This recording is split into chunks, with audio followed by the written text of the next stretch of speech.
أعوذ بالله السميع العليم من الشيطان الرجيم.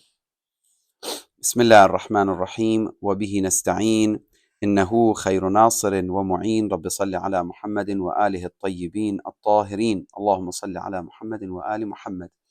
Concernant notre échange sur l'imam al-Mahdi salamullah alayh, nous sommes arrivés à ce point. En fait, il y a quelques questions d'ambiguïté qu'on va essayer de répondre ensemble, Inch'Allah, ce matin. La première question, c'est que comment on peut accepter l'imam d'un imam qui n'a pas atteint un certain âge, si vous voulez, 5 ans, 6 ans, alors que ils disent la question posée par certains dans d'autres écoles de l'islam. Ils posent la question de cette manière, ils disent que alors que vous, les partisans de Ahlul Bayt, vous les chiites, vous avez des savants, vous avez des philosophes, vous avez des grands personnages dans l'histoire de l'islam, comment vous osez, comment vous pouvez comprendre ça, comment vous pouvez accepter le fait que l'imam al-Mahdi soit imam alors qu'il avait peut-être 5 ans, 6 ans, etc.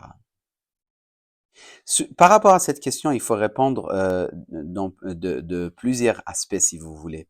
Premier point, il faut voir et comparer l'histoire de l'imam al-Mahdi avec d'autres histoires qui existent, que ce soit dans le Coran, comme l'histoire de Jésus, par exemple, et également l'histoire l'histoire des imams avant notre imam, avant le deuxième imam, c'est-à-dire par exemple imam al-Jawad alayhi salam.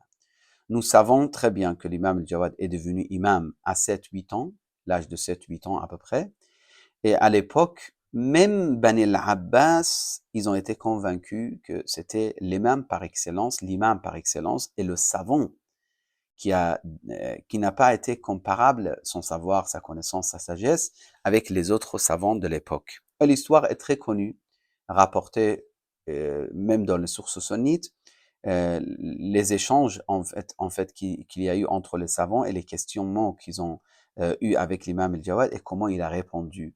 Je ne vais pas rentrer dans le détail, vous pouvez lire l'histoire de échanges jurisprudentiels entre l'imam al-Jawad et les savants de l'école, des autres écoles à l'époque, devant Al-Ma'moun al-Abbasi. À l'époque, Ma'moun, il a insisté que l'imam al-Jawad se marie avec sa fille. Bien sûr, pas tout de suite, mais après, il a commencé à préparer ça et il y a eu beaucoup de contestations de la part des Abbasides, des personnes notables ou des personnes importantes chez les Abbasides. Mais finalement, c'est-à-dire il a fait le mariage entre l'imam al-Jawad et sa fille, même si c'était contre l'avis des grands personnages de Bani al-Abbas. Et il le disait, Ma'moun, il disait, ramenez-moi quelqu'un plus savant que lui, amenez-moi quelqu'un plus noble que lui, etc. Donc ça, c'est le premier point, c'est l'imam al-Jawad. Deuxième point, comme je vous ai dit, le Coran. Le Coran est Jésus. Nos chers frères sunnites, ils savent très bien que Allah subhanahu wa ta'ala dans le Coran, il dit, par rapport à Yahya, par exemple, Yahya alayhi salam, خذ الكتاب بقوة وآتيناه الحكم صبيا. On lui a donné le hukm, al-nubuwa ici, c'est traduit pas traduit, interprété par al-nubuwa, صبيا, alors que c'était un enfant encore. Ou par rapport à Jésus, فأشارت إليه قالوا كيف نكلم من كان في المهد صبيا. Donc quand elle a indiqué ou elle a pas répondu aux questions de Bani Israël et il leur a fait signe de regarder l'enfant, c'est lui qui va vous répondre. فأشارت إليه قالوا كيف نكلم من كان في المهد صبيا. Comment on parle avec quelqu'un, avec un enfant qui est dans le berceau? Finalement, c'est un enfant, c'est un bébé encore, c'est même pas un enfant, c'est un bébé, il ne bouge même, il ne marche même pas. قال إني عبد الله. Le Coran dit, Jésus lui-même a répondu, je suis le serviteur de Dieu. Atani al-kitab wa ja'alani nabiyya. C'est très important en fait, expliquer à nos chers frères dans les autres écoles de l'islam avec les versets coraniques. C'est très important. Parce que lorsque vous n'utilisez pas les versets coraniques, c'est toujours ambigu, c'est toujours compliqué pour comprendre, alors que toujours quand il me pose la question par rapport aux miracles ou des karamat de Ahl al-Bayt alayhimus salam, moi je leur parle tout de suite à nos chers frères sunnites, je leur parle tout de suite des versets qui parlent de Jésus toujours, lorsqu'il dit akhluq min at-tin, j'ai créé de l'argile et anfukhu fihi fayakunu tayran, et il devient, je crée de l'argile à l'image de oiseau et après je souffle dedans, il devient oiseau bi'idhnillah, avec la permission divine ou la permission de Dieu. Donc ce terme bi'idhnillah, ça doit être toujours présent, que ce soit pour les imams, pour les prophètes ou pour qui que ce soit. Autrement, c'est pas impossible. On n'a pas besoin d'un imam l'imam ou l'homme de Dieu, ce n'est pas forcément quelqu'un qui a beaucoup de muscles ou qui a 2 mètres de taille ou etc. Non, c'est parfois, comme le Coran nous explique, Yahya et Isa, les 2 exemples, et nous avons historiquement parlant l'exemple parfait de l'imam Al-Jawad alayhi salam. Imam al-Rida alayhi salam, lorsqu'il parlait de son fils Imam Jawad, il disait Ma wulida a'zamu minhu barakatan ala shi'atina. La bénédiction qu'Allah a accordée à nos partisans à travers mon fils est incomparable. A'zamu barakatan ala l'islam, etc. Ça, c'est premier point. Deuxième point, il faut savoir que l'homme a 2 âges, si vous voulez, 2 types d'âge, si on peut traduire comme ça. العمر التكويني والعمر العقلي. L'âge corporel, matériel, et l'âge de la sagesse de l'homme, c'est-à-dire l'âge qui concerne plutôt la sagesse de l'homme, ou l'intellect de l'homme, ou al-aql. Bien sûr, le terme al-aql, ce n'est pas le moment, mais on avait eu des échanges auparavant. Vous pouvez faire des recherches dessus. Qu'est-ce que ça veut dire l'aql dans les hadiths de Ahl al-Bayt alayhimus salam. Ala kullin. Donc, on a cette question il faut que ça soit posé. Par exemple, qu'est-ce qu'ils donnent comme exemple les savants? Ils disent des fois, on a un homme devant nous, il a 60 ans, mais lorsqu'on lui parle, on voit qu'il a toujours 5 ans. Comment c'est possible? Oui, parce que comment un enfant de 5 ans, il ne pense que à la nourriture et dessert et le sucre et le fait de jouer et s'amuser et de demander des choses et solliciter les autres, etc. De la même façon, cette personne, il fait la même chose. Cette personne, lorsque tu lui parles, tu vois que il n'a pas compris qu'est-ce que ça veut dire la générosité, le sacrifice, la patience, toutes les vertus, si vous voulez, c'est totalement loin de toutes sortes de vertus. Et cette personne, il est toujours en train de réagir comme un enfant. Alors que des fois, vous voyez un enfant de 5 ans ou 10 ans, mais il est extraordinaire. C'est un enfant, mais il est spécial.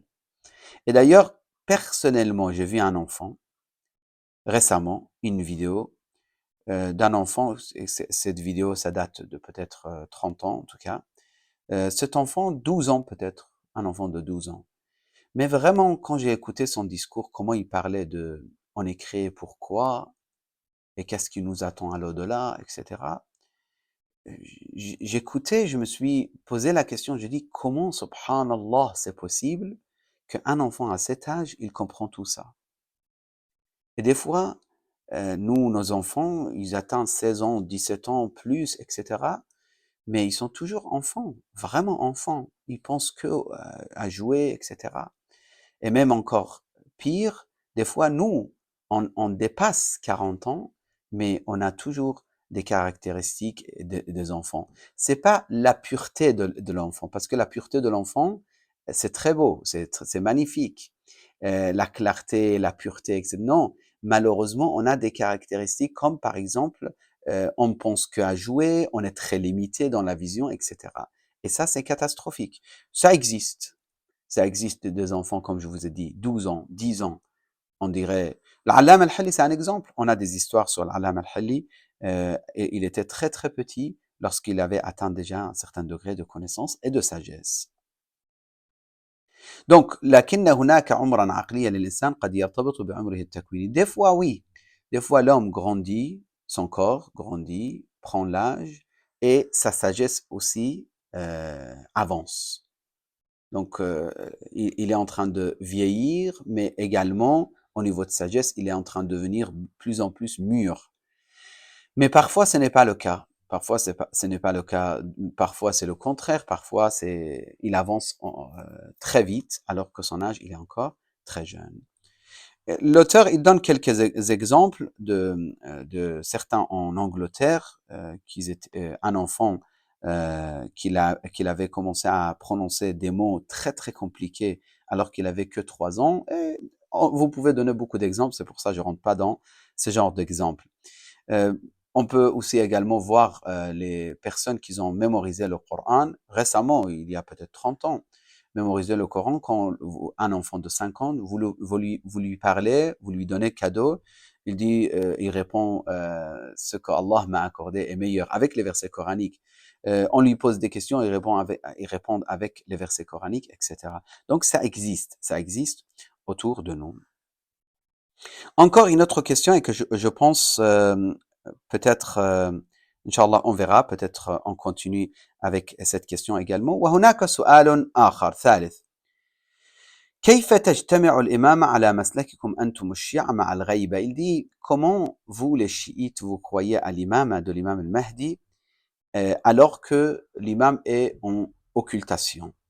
C'est-à-dire, si l'imam, il est là, si l'imam, il est présent dans ce bas monde, et en même temps, il est en occultation, à quoi ça sert? Donc, c'est quoi l'imam, hein? C'est un imam, mais en occultation. À quoi ça sert ça? Il dit, ça aussi, c'est parmi les points qu'il faut voir un peu de près. Qu'est-ce que ça veut dire l'imam? La réponse qu'il donne, c'est une réponse qui est inspirée de paroles de Khaja Nasir al-Din al-Tusi, qui est grand philosophe, grand penseur chiite.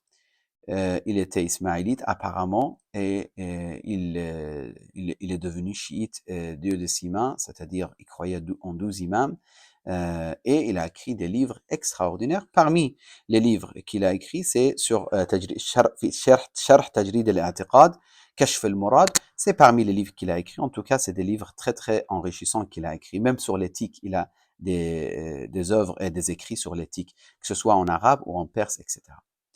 Lui, qu'est-ce qu'il dit? Il dit وجود الإمام لطف وتصرفه لطف آخر. Il dit ce n'est pas forcément nécessaire que l'imam soit présent parmi nous pour qu'on dise voilà, c'est pour ça il est utile, autrement il n'est pas utile.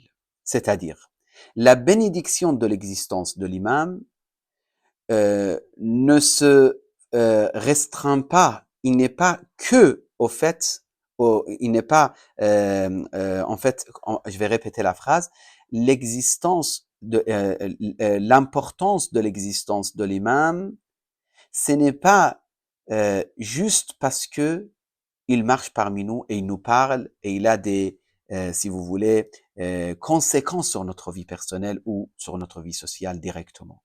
Non. L'imam, à la base, l'existence de l'imam, c'est grâce, c'est un grâce d'Allah subhanahu wa ta'ala, une grâce d'Allah subhanahu wa ta'ala pour l'humanité. Et on a dans Usul al-Kafi plusieurs hadiths qui prouvent ça. Et l'exemple historique. Tous les musulmans, sunnites et chiites, ils savent que Imam Ali alayhi salam, il a vécu dans la communauté de l'islam pendant des années. Imam Ali, pendant des années, il était là, parmi les musulmans. Mais il a été comme gouverneur et comme calife pour les musulmans en général que pendant 5 ans, avec beaucoup de problèmes qu'il y a eu, plusieurs batailles, plusieurs problèmes avec Muawiyah, avec Talha Zubayr, avec Khawarij, etc. Donc, on ne peut pas dire l'imam, il n'était pas imam jusqu'à ce qu'il a pris le pouvoir 5 ans avant qu'il soit martyr. Non, il était l'imam à partir du moment que notre noble prophète il est parti de ce bas monde, salawatullah wa salamu alayhi. À partir de ce moment, l'imam Ali, il est l'imam. c'est un imam. Mais c'est un imam, et c'est une grâce, c'est une baraka, c'est une bénédiction d'Allah subhanahu wa ta'ala, mais il n'a pas beaucoup de pouvoir pour influencer, pour orienter, pour donner la bénédiction à la communauté. Et c'est notre faute, c'est la faute de la communauté. C'est pas lui qui s'est retiré. C'est les gens qui l'ont repoussé et qui l'ont pas accepté en tant que imam. Jusqu'à ce qu'ils sont venus, vous savez dans Nahj al-Balagha, lui il explique حتى لقد وطئ حتى مجتمعين علي كربيضة الغنم حتى لقد وطئ الحسنان وشق عطفاي مجتمع etc. Donc il explique comment les gens ils sont venus avec des milliers, ils ont insisté au Ali, c'est toi qui dois devenir calife, et c'est après la mort de Othman. L'histoire vous le connaissez. Donc l'imam et la bénédiction de l'existence de Ali ibn Abi Talib, c'est pas que pendant 5 ans. La même chose, Imam al-Mahdi, qui a dit que il doit me voir et je dois le voir pour que ce soit utile son existence, pas du tout. L'existence de l'imam, comme on a expliqué, كالشمس وراء السحاب, comme le soleil derrière les nuages, est toujours béni pour cette existence. Après, bien sûr, il y a d'autres sagesses, mais très subtiles et très sensibles, que peut-être on comprendra, Inch'Allah Ta'ala, après la réapparition de l'imam. Après, Khaja Nasir al-Din al-Tusi, il dit, وَعَدَمُهُ مِنَّا, il dit, si l'imam il n'est pas parmi nous, c'est à cause de nous. C'est pas lui qui n'a pas voulu être parmi nous. Et en plus, ils rajoutent, les savants, ils disent, qui a dit que l'imam, il n'a aucune influence sur notre vie dans ce bas monde? Nous, on n'est pas au courant. Lui, il va pas nous faire un compte rendu chaque jour, il ne va pas nous envoyer, voilà, aujourd'hui, qu'est-ce que j'ai fait dans tel pays, qu'est-ce que j'ai fait dans tel pays, qu'est-ce que j'ai aidé, qui j'ai aidé, Non, non, pas du tout. Peut-être il aide un chrétien en Portugal qui ne connaît même pas l'imam. Bien sûr, c'est notre foi. Après, quelqu'un, il peut se moquer, il peut rigoler, mais Allah subhanahu wa ta'ala, il aide à travers des anges, il protège à travers des anges, il protège avec ses alliés, il protège avec l'imam du temps, il protège. Et il aide, il y a des influences. Comme on a dit, lui-même, il le dit, inna ghayru muhmilina li mura'atikum. L'imam Mahdi, dans la lettre qu'il a écrite et qu'on a reçue dans le livre Al-Ihtijaj, cette lettre, vous pouvez le lire en détail. Inna ghayru muhmilina li mura'atikum. Les paroles de l'imam al-Mahdi dit, nous, on vous a pas abandonné. C'est-à-dire vous, que vous soyez en Pays de Galles, France, Amérique, Bruxelles, Canada, je ne sais pas, l'Afrique, où que vous soyez.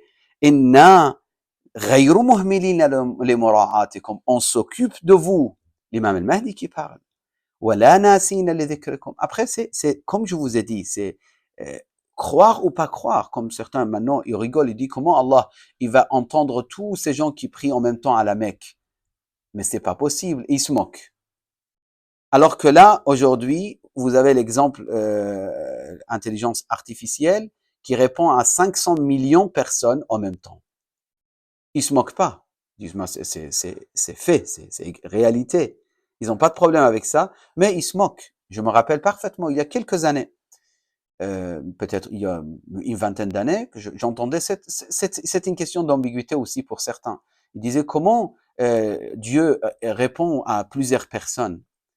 Ou l'autre, je pense que je vais terminer avec ce point de l'imam al-Mahdi. Juste, je vous raconte cette anecdote. Quelqu'un, il est parti à la Mecque, au Baqiya, il saluait les imams au Baqiya, à Médine, je veux dire, à Médine. Donc, lorsqu'il a salué, quelqu'un là-bas, il lui a conseillé, il lui a dit, mais pourquoi tu parles avec des morts? Regarde, si vraiment ils sont vivants, pourquoi ils me répondent pas, tes imams? Et il a jeté un stylo par terre, il a dit, Ya Baqir, Ya Sadiq, Ya Hassan, etc. Il a mentionné les 4 imams qui sont au Baqiya. Donnez-moi le stylo. Il a dit, t'as vu? Personne n'a bougé, personne n'a réagi. Ils sont morts, ils sont finis. Pourquoi tu salues des morts? Après, ce savant, il était intelligent. Bien sûr que ce n'est pas comparable entre l'imam et Dieu, mais il lui a fait comprendre que cette argumentation, c'est complètement bizarre.